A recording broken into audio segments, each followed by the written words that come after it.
Hi, I'm Jourdan Bell with Texas A&M AgriLife, and today we are back at the North Plains Groundwater Conservation District's Water Conservation Farm in North Moore County, Texas. And we are back at our race trial, and we are now at a point where we are actually blooming out the top. So as we look across our cotton plots, we can see that we have white blooms up to the top of the plant. And so we have reached a stage where that plant no longer has any more nodes for fruiting sites. And this is really important because as we start thinking about management, we are at a very key stage. These plants are fully putting all their resources into reproductive development.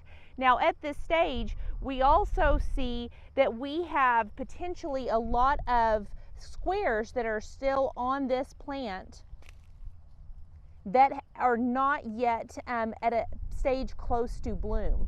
And it's really common to see producers who are still wanting to put resources into carrying these later fruiting sites into bloom.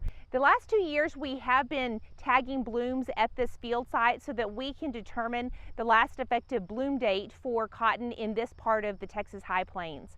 And what we have seen is that August the 10th is that last effective bloom date. And what that means is that blooms after August the 10th do not contribute a significant amount to our harvestable yield.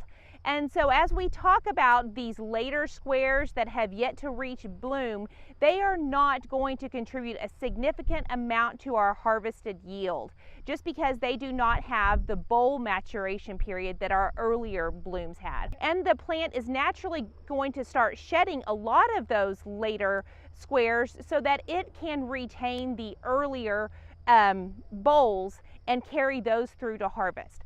We routinely visit with producers who start to see shedding happen during this part of the year, and instinctively they want to start applying resources, irrigation and nutrients. And while our water use is high, we are looking at a water use that reaches 3/10 to maybe a little more per day as our days have started to get hotter.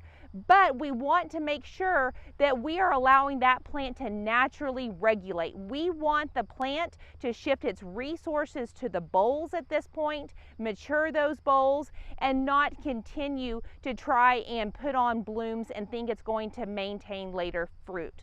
Ultimately, we want to manage our resources and manage our water so that we can maximize our water use efficiency and the yield with the earlier fruiting sites.